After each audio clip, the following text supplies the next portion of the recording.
Good afternoon to all of you. आज मैं एक और सक्सेस स्टोरी के साथ आप लोगों के सामने आया हूँ। मैं आराधना को एसबीआई पीओ के लिए कॉन्ग्रेचुलेशन बोलना चाहूँगा और आप लोगों से इंट्रोड्यूस करना चाहूँगा। आराधना का selection state bank of India PO में हुआ है, जो कि डोमेस्टिकली सिस्टमेटिक इंपॉर्टेंट बैंक में आता है और एक बहुत अच्छा बैंक है। और आगे इसका मन है कि और भी आगे आने वाले रेगुलेटरी बॉडीज आरबीआई और भी एग्जाम दे। सबसे पहले हम लोग इनके इंट्रोडक्शन से स्टार्ट करेंगे। Good afternoon everyone. My name is Radha Sushwan. I am from Delhi. I have completed my graduation in BCom Honors and I have been selected as SBI PO. Okay Aradhana, सबसे पहले हम लोग pre से start करना चाहेंगे। कोई भी बच्चा जब ग्रेजुएशन कर रहा होता है, अगर वो बैंकिंग या फिनेंशियल सेक्टर में आना चाहता है, तो प्रीलिम्स की तैयारी स्टार्ट करने के पहले उनको क्या क्या अपने माइंड में एक शॉर्ट नोट्स बना लेना चाहिए। प्रीलिम्स की तैयारी से पहले तो आप सिलेबस चेक कर लो अच्छे से एंड जितने भी बेसिक्स है उसे क्लियर करो। यूट्यूब में काफ़ी वीडियोस हैं एंड काफ़ी अच्छे टीचर्स हैं जिसकी आप वीडियो देख के अपना बेसिक क्लियर कर सकते हैं। एंड मॉक्स बहुत इंपॉर्टेंट है। प्री में आप बेसिक्स क्लियर करने के साथ साथ मॉक्स भी लगाते रहिए ताकि आपकी स्पीड इंक्रीज हो एंड एक्यूरेसी भी जो है आपकी बनी रहे। मॉक्स लगाने के साथ साथ मॉक्स का एनालिसिस करना, मॉक्स का एनालिसिस करते हैं हम लोग। और उसके साथ साथ एक चीज बहुत जरूरी है जिसको बच्चे अवॉइड करते हैं। बच्चे एग्जाम देके ये सोच के निकलते हैं कि इंग्लिश बस हो जाए। नहीं, इंग्लिश के लिए भी न्यूज़पेपर, रीडिंग कॉम्प्रिहेंशन, क्योंकि बैंक की जो इंग्लिश है पहले के कंपेयर में अब जो आरसी आता है वो national international issue, economy, articles बहुत इंपॉर्टेंट है आरसीज के लिए एंड न्यूज़पेपर पढ़ने से उसकी अच्छे से प्रैक्टिस हो जाती है। और जो भी हम ग्रामर रूल्स पढ़ते हैं प्री के लिए वो भी काफ़ी हेल्प करते हैं हमें मेंस में। सो इसको क्लियर करना काफ़ी इंपॉर्टेंट है। और हर दिन प्रीलिम्स के कितने पजल लगाने चाहिए कम से कम हम लोग को? प्रीलिम्स के सर मेनली मेरे टारगेट्स होते थे कि मैं 2-3 जो है प्रीलिम्स के पजल सॉल्व कर लूँ एंड जो सिलॉग्स है वो काफ़ी मार्क्स के आते हैं प्री में, तो वो भी मैं अच्छे से सॉल्व कर लेती थी। इनइक्वालिटी जो होती है रीजनिंग की वो भी काफ़ी अच्छे से सॉल्व और मार्क्स ग्रैब करने में हमारी हेल्प करती है। प्रीलिम्स का मार्क्स फाइनल सिलेक्शन में ऐड नहीं होता, इसलिए हम लोग को मेंस के स्कोर और डिस्क्रिप्टिव और इंटरव्यू पे बहुत मेहनत करनी चाहिए। तो प्रीलिम्स के बाद हम लोग अगर मेंस पे आए तो मेंस में जनरली बच्चों को न्यूज़पेपर और जीएस पे क्या क्या करना चाहिए?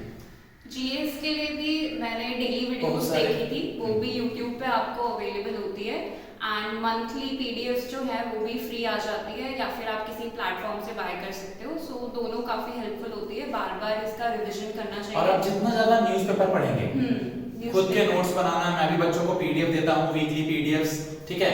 उसके अलावा बेसिक चीज एक ये भी है कि आपको सारे जीएस के क्वेश्चन एग्जाम में सॉल्व नहीं हो रहे होंगे, ये सोच के जाना पड़ेगा। जो भी आपको कॉन्फिडेंस है कि आपको आता है उस पे टिक करिए, क्योंकि नेगेटिव मार्किंग भी होती है मेंस में। सो कट ऑफ क्लियर करना काफी इंपॉर्टेंट है और मेंस का टेस्ट देना बहुत जरूरी है। अगर आपका जब मेंस है उसके पहले कम से कम 10-15 मेंस देके जाना बहुत जरूरी है। बच्चे डिस्क्रिप्टिव से डरते हैं जनरली आराधना, लेकिन डिस्क्रिप्टिव सिस्टम पे ही लिखना बहुत जरूरी है। नहीं तो वहां जब एक ही बार सिस्टम पे सब लोग के कीबोर्ड की आवाज स्टार्ट होने लगती है तो उस समय में चीजों को लिखना बड़ा मैटर करता है। डिस्क्रिप्टिव के लिए मैं ये कहना चाहूंगी कि जो भी ट्रेंडिंग टॉपिक्स है उसके बारे में पढ़ ले। अगर आपको आइडिया हो तो आप जल्दी से लिख पाओगे एंड जिनकी भी स्पीड होती है वो सबकी नॉर्मली होती है, मेरी भी एवरेज स्पीड थी और राइटिंग आराम से आप कर लोगे। अच्छा कीबोर्ड होता है जो भी बैंक वाले प्रोवाइड कराते हैं एग्जाम टाइम पे। सो डिस्क्रिप्टिव की ज़्यादा टेंशन नहीं लेनी चाहिए, प्रैक्टिस कर लेनी चाहिए। 2-3 या 4-5 तक आप डिस्क्रिप्टिव की प्रैक्टिस कर लो। बाकी न्यूज़पेपर का रोल तो है ही, साथ ही साथ मेंस के कितने पजल बनाने लगने चाहिए जब किसी का प्री क्लियर होने लगे? तो जैसे ही आपका प्री क्लियर होता है आप मेंस के पजल स्टार्ट कर दो एंड मॉक देना भी स्टार्ट कर दो। लाइक आप 2 डेज में एक मॉक लगाएं जरूर एंड उसका एनालाइज करें, सारे क्वेश्चन अटेम्प्ट करने की कोशिश करनी चाहिए। सो आपका जो क्लियर हो जाएगा कंसेप्ट जो भी होगा। एंड मिसलेनियस भी बहुत इंपॉर्टेंट होता है उसमें। इंटरव्यू में हम लोग के ऑनलाइन स्टूडेंट्स थे, ऑफलाइन स्टूडेंट थे, और इस बार कोविड के बाद इन्होंने जीडी और जीई भी इंक्लूड किया था। तो इस बार प्री मेंस और इंटरव्यू में पर्सनल, मतलब जो पर्सनल इंटरव्यू था उसके अलावा जीडी जीई भी था। तो उसके लिए हम लोगों ने क्या क्या करा रहा?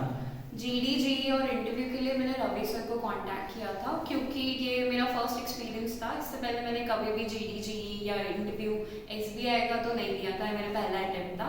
सो इसके लिए रवि सर ने काफ़ी सारे जीडी के सेशन कराए थे एंड जीई के भी सेशन कराए थे जो कि यूट्यूब पे भी अवेलेबल हैं इनके चैनल पे। एंड इंटरव्यूज़ के जो मॉक थे वो भी काफ़ी इन्होंने कंडक्ट कराए थे। सो ये जो इंटरव्यू के मॉक है और GDG है, इससे काफ़ी कॉन्फिडेंस हमें मिला था एंड जो हमने रियल टाइम में जो दिया था उसमें काफ़ी हेल्पफुल थी।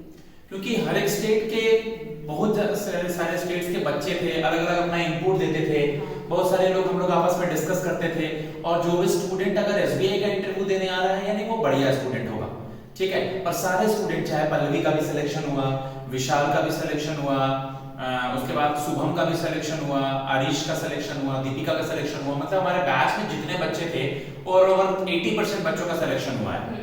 ओके, तो जो भी बच्चे तैयारी कर रहे हैं उनको आप वन शॉट एक कंक्लूजन में क्या बोलना चाहेंगे कि किसी किसी बच्चों का, जैसे लास्ट टाइम आपका भी इंटरव्यू में नहीं हुआ था, उसके बाद आप लगे रहे तो आपका हुआ, तो बच्चों को क्या बोलना चाहिए जो प्री में या मेंस में या इंटरव्यू में थोड़े नंबरों से रुक रहे हैं? क्योंकि मुझे लगता है बैंकिंग इंडस्ट्री में जॉब लेना कोई टफ बड़ी बात नहीं है। एवरेज स्टूडेंट भी आराम से बैंक के एग्जाम निकाल सकता है, इनको सिर्फ बेसिक क्लियर करने की जरूरत है। एंड जहाँ पे भी आप रुक रहे हो वो मॉक में आपको एनालाइज करके ज़रूर पता चलेगा कि आपका कौन सा जो बैकग्राउंड में टॉपिक है वो आपका वीक हो रखा है, उसको प्लीज़ स्ट्रॉन्ग बनाने की कोशिश करें। स्ट्रॉन्ग भी नहीं बट एवरेज बनाने की तो कोशिश करें एंड सारे टॉपिक कवर करें, क्योंकि काफ़ी होता है कि किसी टॉपिक जैसे हार्ड होता है, परम्यूटेशन, कॉम्बिनेशन या फिर प्रोबेबिलिटी जो होती है, इनसे रिलेटेड जो भी क्वेश्चंस आते हैं बेसिक लेवल आ जाते हैं एंड आप वो सॉल्व कर सकते हो अगर आपको नॉलेज है तो। एडवांस लेवल भी नहीं, बेसिक जरूर क्लियर करें। बीकॉम से है, बीकॉम के बहुत बच्चों का मुझे यूट्यूब पे कमेंट आता रहता है, तो बीकॉम के स्टूडेंट्स को स्पेशली बीकॉम से रिलेटेड क्वेश्चंस पूछे जाते हैं। हाँ।